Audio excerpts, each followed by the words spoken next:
Libu-libong armadong US Marines sakay ng dalawang malalaking barkong pandigma. Daan-daang amphibious assault boats, helicopters at eroplano. Ito ang puwersang pinadala ng Amerika sa Persian Gulf na handang sumabak sa giyera upang mabuksan lang ng ganap ang Strait of Hormuz. Ngunit alam naman natin na hindi basta-basta papayag ang Iran na ito ay mangyari. Kaya't sa videong ito ay ating tatalakayin kung anong armas, taktika, teknolohiya at diskarte ang gagamitin ng US Marines upang tagumpay na mabuksan ang Strait of Hormuz at higit sa lahat kung anong panganib ang kanilang susuungin sa kamay ng Iran. Mr. Goodbye! Sa gitna ng init ng tensyon sa Persian Gulf, unti-unting nagbabago ang balanse ng kapangyarihan sa isa sa pinakamahalagang choke point sa buong mundo, ang Strait of Hormuz na kontrolado ng Iran kung sino lamang ang pwedeng dumaan. At ngayon, habang halos tumigil ang daloy ng mga tanker, isang mensahe ang malinaw: kung hindi ito mabubuksan, maaaring manginig ang buong ekonomiya ng mundo. Dahil dito ay may paparating ng malakas na puwersa na padala ng Amerika. Hindi ito basta-bastang deployment, ito ay isang paghahanda para sa digmaan. Sa loob ng mga nakaraang araw, dalawang malalakas na puwersa ng US Marines ang sabay-sabay na kumikilos papalapit sa rehiyon. Una, ang 31st Marine Expeditionary Unit sakay ng USS Tripoli Amphibious Ready Group kasama ang USS New Orleans at USS San Diego. Mahigit 2,200 Marines ang dala nito, mga elite na tropa na kilala bilang America's 9/11 Force.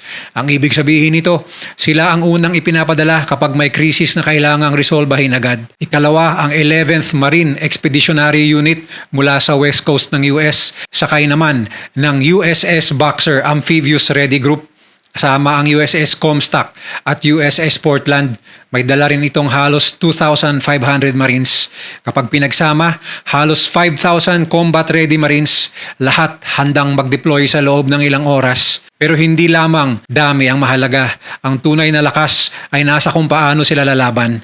Ang bawat Marine Expeditionary Unit ay parang isang mini army sa dagat. May sarili itong infantry, artillery, aviation, logistics at command systems. Hindi nila kailangan ng malaking base sa lupa. Kaya nilang magsimula ng operasyon direkta mula sa dagat. Karga ng USS Tripoli, naroon ang isa sa pinaka-deadly assets ng modern warfare, ang F-35B Lightning II, isang stealth fighter jet na kayang mag-take off sa maikling runway at mag-hover para sa vertical landing. Kaya nitong pumasok sa heavily defended airspace at umatake ng hindi agad nadidetect. Kasama rin ang MV-22 Osprey, isang hybrid aircraft na parang helicopter at eroplano sa iisang katawan. Kaya nitong maglipat ng tropa mula barko papuntang lupa sa loob lang ng ilang minuto. Mabilis, tahimik at malayo ang nararating. At kapag dumating sa baybayin, nandyan ang amphibious assault vehicles, armored units at artillery na kayang bumuo ng foothold kahit sa pinaka-hostile na environment. Ito ang klase ng puwersa na hindi lang nagtatanggol. Ito ang puwersang kumukuha ng teritoryo.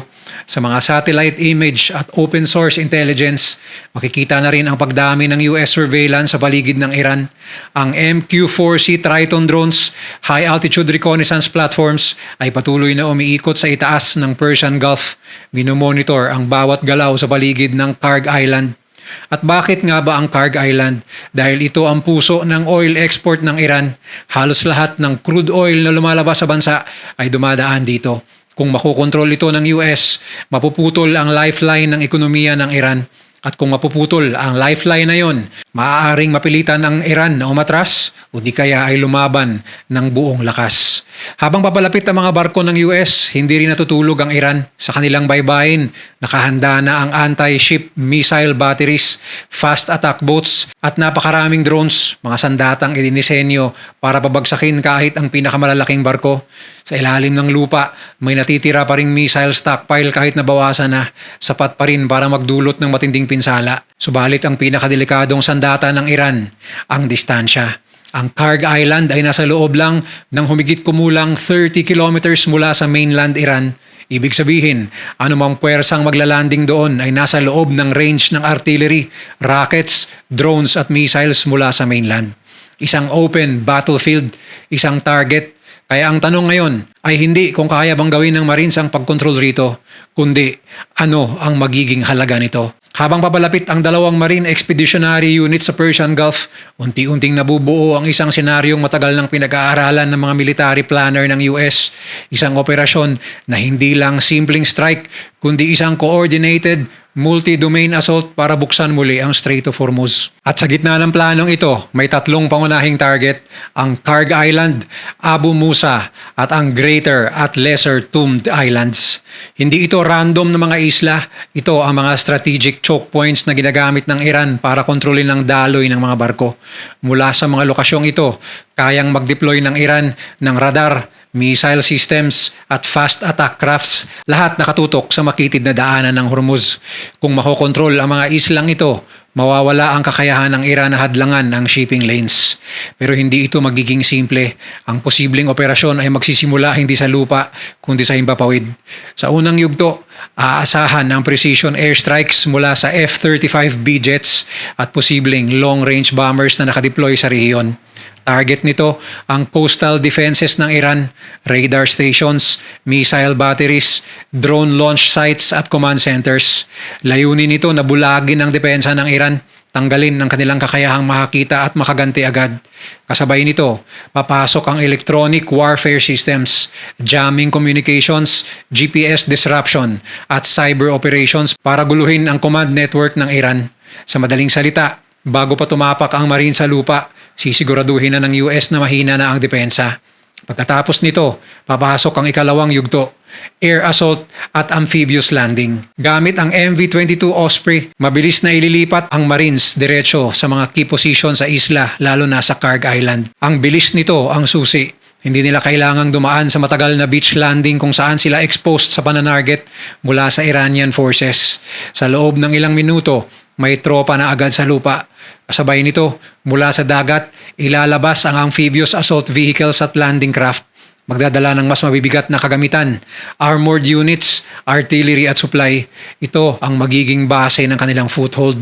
At kapag nakuha ang initial positions, magsisimula ang clearing operations. Isa-isa nilang lilinisin ang mga defensive position ng Iran sa isla, mga bunker, missile launchers, drone sites at anumang resistance. Ito ang pinakadelikadong bahagi dahil kahit ma-degrade na ang depensa ng Iran, hindi mawawala ang posibilidad ng close quarter combat. At sa ganitong laban, walang advantage ang teknolohiya. Tao laban sa tao. Pero hindi lang Karg Island ang target. Habang nangyayari ito, maaaring sabay ding kumilos ang ibang units para kontrolin ang Abu Musa at ang Tombed Islands para tuluyang masecure ang buong choke point. Kapag nagawa ito, magkakaroon ng US ng kakayahang mag-establish ng secure corridor para sa mga oil tanker at cargo ships. Pero ang tunay na layunin ay mas malalim pa.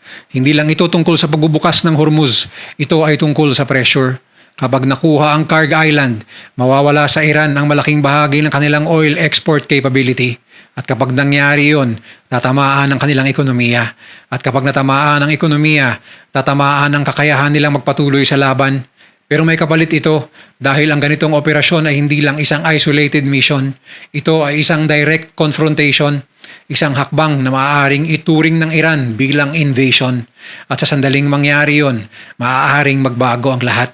Dahil ang Iran ay hindi lang basta target, ito ay isang bansang may kakayahang lumaban gamit ang iba't ibang paraan mula sa missiles, drones hanggang sa asymmetric warfare. At habang ang plano ay mukhang malinis sa papel, sa totoong buhay walang garantisado. Sa bawat landing zone, sa bawat isla, may posibilidad ng matinding laban. Kung titingnan sa papel, tila napakalakas ng puwersang dala ng Estados Unidos sa rehiyon. 2 Marine Expeditionary Units, suportado ng mga amphibious assault ship, advanced aircraft at naval firepower. Isang kombinasyon na kayang maglungsad ng mabilis at precise na operasyon kahit sa pinakakomplikadong environment. Pero sa totoong laban, hindi lang lakas ang usapan, kundi kung gaano kalakas ang kayang ibalik na suntok ng kalaban. Sa panig ng Estados Unidos, ang firepower ay hindi lamang galing sa Marines. Sa paligid ng Persian Gulf, may presensya ng US Navy destroyers at cruisers na may dalang Tomahawk cruise missiles. Kayang tumama sa target mula daan-daang kilometro ang layo. Sa himpapawid, bukod sa mga F-35, may posibilidad ding gamitin ang mas mabibigat na assets tulad ng B-1B Lancer at B-2 Spirit stealth bombers. mga eroplano na kayang magbitbit ng bunker-busting bombs na kayang tumagos sa matitigas na underground facilities. Ang ibig sabihin nito, bago pa man sumabak ang Marine sa lupa, kayang durugin ng US ang maraming target mula sa malayo. Dagdag pa rito, may mga carrier strike group na maaaring nasa malawak na rehiyon na magbibigay ng karagdagang air support, missile defense at surveillance. At para sa depensa, nandyan ang mga Aegis missile defense system na kayang mag-intercept ng incoming missiles, isang mahalagang layer laban sa posibleng retaliation ng Iran. Pero kahit gaano kalakas ang teknolohiya, ang Iran ay hindi basta-basta kalaban. Sa loob ng maraming taon, naghanda ang Iran para sa eksaktong ganitong senaryo, isang mas malakas na kalaban na susubok pumasok sa kanilang teritoryo. At ang kanilang sagot, asymmetric warfare. Sa halip na direktang banggaan, umaasa ang Iran sa mga taktika na kayang magdulot ng maximum damage gamit ang mas maliit na resources. Isa na rito ang kanilang anti-ship missile systems, nakapwesto sa baybayin at kayang tumama sa mga barko sa loob ng Strait of Hormuz. Sa isang makitid na daanan tulad ng Hormuz, sapat ang ilang missile hits para makapagpahinto ng operasyon. Kasunod nito ang kanilang drone swarms, mura, marami at mahirap pigilan kung sabay-sabay. Kahit hindi lahat tumama, sapat ang ilan para magdulot ng pinsala o kaguluhan. At higit sa lahat ang kanilang fast attack boats, maliit, mabilis at kayang umatake ng sabay-sabay sa isang target. Sa dami nito, maaari nitong i-overwhelm kahit ang mas malalaking barko. Pero ang pinakadelikadong bahagi ay ito, ang distansya ng laban. Ang Karg Island ay halos abot kamay mula sa mainland Iran. Ibig sabihin, habang naroon ang US forces, sila ay nasa loob ng range ng artillery, rockets, missiles, drones, isang tuloy-tuloy na banta, araw at gabi. At kung magpasya ang Iran na mag-escalate pa, maaari nilang targetin hindi lang ang military forces, kundi pati ang mga oil tanker, mga pantalan at allied bases sa buong rehiyon. Isang chain reaction, isang digmaan na hindi lang limitado sa isang isla. Kaya kahit gaano ka-advance ang plano ng US, malinaw sa mga strategies na ito ay hindi magiging mabilis o malinis na operasyon.